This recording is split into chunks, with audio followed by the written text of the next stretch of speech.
Welcome to the Boxing Gossip channel. Thanks as ever for tuning in. This week on the channel we've been starting to build up to Chris Eubank Jr. versus George Groves. It's a great fight, and it's a fight that's clearly catching the imagination of the British public, and rightly so in my humble opinion. We've done two Keys to Victory videos which are up on the channel. Keys to Victory from a Groves perspective and Keys to Victory for a Eubank perspective. In this video I'm going to talk briefly about the pre-fight documentary that's available on YouTube, I believe, that has been created ahead of this fight. Today is Saturday the 10th of February.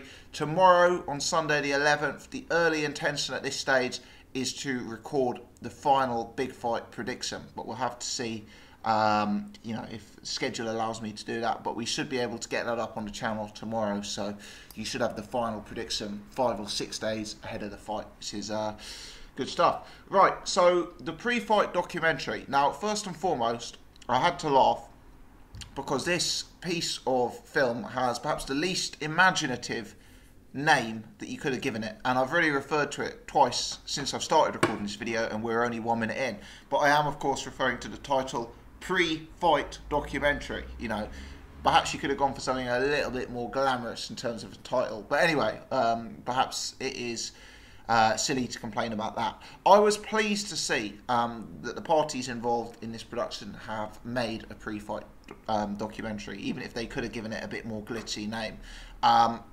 You know, when you have these big fights, they deserve the build-up. They deserve the insight into both fighters' camps. You deserve, you know, the interviews with the fighters, etc. And we see that done to a very high standard for a lot of the fights that are on Sky, a lot of the pay-per-view fights where they have the gloves are off and they're behind the ropes. And we're starting to see the competition catch up with Sky on that front. You know, ITV and the World Boxing Super Series being involved in stuff like this. Started to see BT Sports and Box Nation do a much higher quality of pre-fight build-up production as well. So, you know, I think that's good. I think the competition's good, and I think any sort of access to the fighters that can be offered to the fans will only help to, you know, make the sport more popular. So, despite the title, I was very, very pleased this got made. It was interviews with both fighters, some small insight into both fighters' lives. So you had Groves going for lunch with his training team. You had Eubank looking to buy a house. Eubank playing video games with his family. So there was some small insight into both guys' lives. Lots of interviews. Both guys rewatching their opponent's quarterfinal fight from the World Boxing Super Series. Relatively entertaining. If you're a boxing nut, if you're someone who wants to get even more hyped up and built up for this fight, certainly worth checking out. You know, you can't go wrong when you got two characters like Groves or Eubanks for my money. I did have two small takeaways from it, however, which I wanted to share in this video.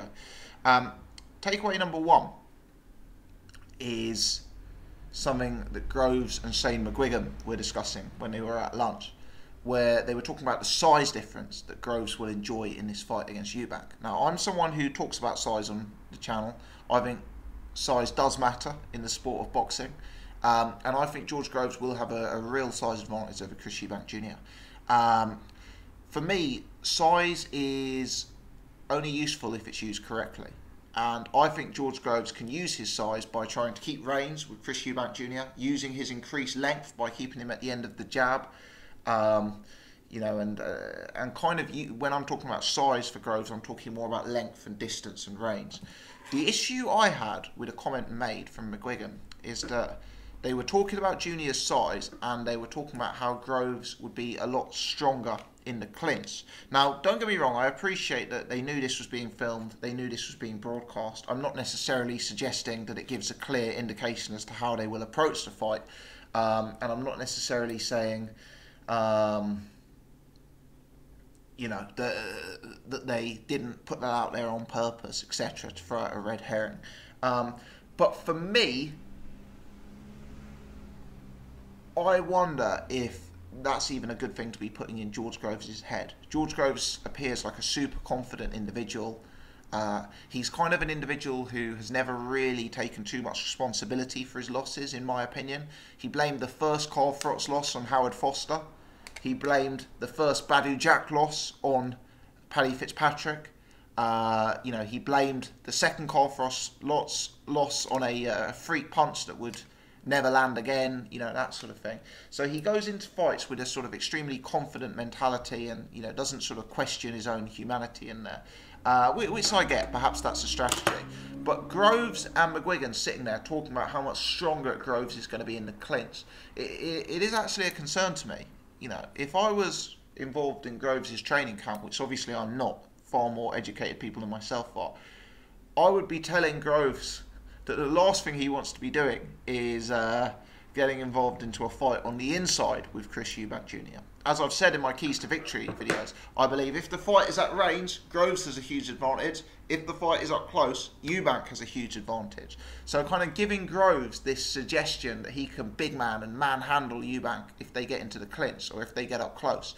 For me, I'm not sure I like that. I'd be preferring the idea of, you know, if you get into a clinch with Eubank, try and pivot and get out of there and get your range back, not try and overpower him. Groves is the bigger man, but Groves is not the most comfortable on the inside. He doesn't generate as much power when his punches are shorter. He can be potentially defensively open on the inside. And if the fight is up close, fundamentally, that's where Eubank wants it to be. So you're making the fight at a distance that your opponent is comfortable. So that was one thing I picked up about from a, you know, almost like a Groves perspective, if you like, that was a source of concern for me. When the second takeaway, when both guys were looking at the tapes of their opponent's first round fights, Eubank looks at Jamie Cox fighting George Groves, and I think Eubank describes Jamie Cox as fighting irresponsibly. You know, charging in, taking punches in order to give punches, being wild, being wide, swinging. You know, Eubank kind of almost looks down his nose a bit at Jamie Cox and kind of suggests that Jamie Cox fought a poor fight and that Jamie Cox maybe lacked the ring savvy required for this level of the game.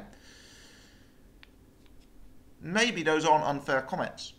What was interesting is when George Groves looked at Chris Eubank's destruction of Avni Yildirim, George Groves actually made similar comments, but this time, instead of doing it about the fighter that Eubank had defeated, Groves was doing it about Chris Eubank himself. And he was saying that even in victory, even in a devastating victory against Avni Yildirim, Eubank was leaving himself exposed, Eubank was leaving himself wild, wide open, and Eubank was leaving himself at risk in that fight. You know, clearly Yildirim wasn't necessarily the biggest threat to him in hindsight, but nevertheless, you know, did Eubank take unnecessary risks? Does he have a habit of doing that throughout his career to date? You know, does he throw too many wide punches? Does he charge in too much? Does he leave his chin up in the air? You know, for me, those are fair questions being posed from the George Groves side.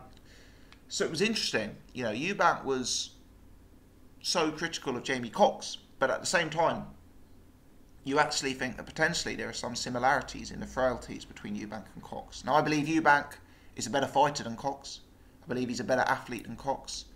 I believe he's probably a better boxer than Cox as well. So I'm not saying Groves is going to necessarily have the same success he did against Jamie Cox whatsoever.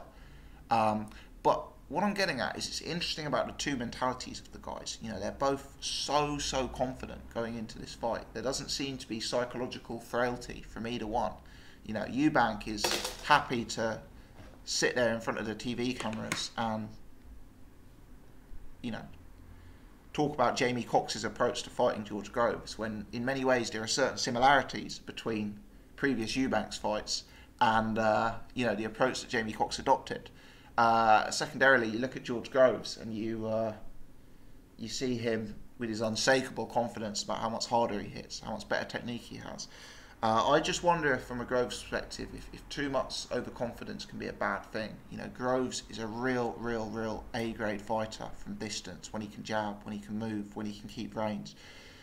He has got a big tendency to get sucked into scraps. You know, how many wars have we seen George Groves in? Chudinov became a war. Could Groves have just jabbed Chudinov's head off? Maybe, but it became a war. The Cox fight became a war. Could Groves have just jabbed his head off? Very possibly. Early people who were with George Groves from the start will remember the Kenny Anderson fight. I remember sitting watching that Kenny Anderson fight with my mouth wide open. the Martin Murray fight. Groves was making an easy job of Martin Murray. Ended up getting sucked into a scrap, into a bit of a dogfight in the last few rounds. For me, that is Groves' concern. And I just think Groves is a guy who at times is a hot-headed guy, at times succumbs to ego, and at times is almost guilty of being a bit overconfident. If Groves takes an early lead in this fight, and if Eubank is coming on and looking to bring the fight up close in the second half of the fight, I don't want to see Groves trying to big man Eubank on the inside, trying to impose his size and power at close range. I want to see Groves on his bike, getting out of there, keeping Eubank off him with a jab. And I just wonder, with Groves' tendencies to getting involved in these scraps and to being a bit overconfident and a bit egotistical, could we see him sucked into a war? Could that be to his detriment? Conversely, does Eubank understand his own frailties? Or is Eubank's ego so big that he doesn't see that? He's made easy work of every opponent subsequent to Billy Joe Saunders, but he's never faced someone with anything like the skill, the movement, the defence of Billy Joe Saunders, subsequent to that matchup. Does Eubank kind of believe that he can simply keep doing what he's been doing, the recklessness, the wildness, the wide punches? Does he believe that he can keep doing what he's doing as he steps up in level? And is he not aware that that could potentially be his undoing, especially up at super middleweight against a far, far bigger puncher? I'm not saying Groves is Billy Joe Saunders, by the way. Clearly they're very, very, very different fighters. But there's more similarities in the problems that they could cause Eubank than the likes of the other opposition that Eubank's been facing. It's a great fight, it's a great style matchup, and it's two great personalities. Those were my two brief takeaways from this. Hopefully I'll be back tomorrow with the official prediction. Thanks for tuning in. Please hit subscribe if you're new. Please hit subscribe if you haven't already done so and you want to check out the prediction tomorrow. Leave your comments in the section below. Let me know your thoughts on this bit of programming. If you've enjoyed the content, please hit the thumbs up button if you haven't already done so. Many thanks for tuning in.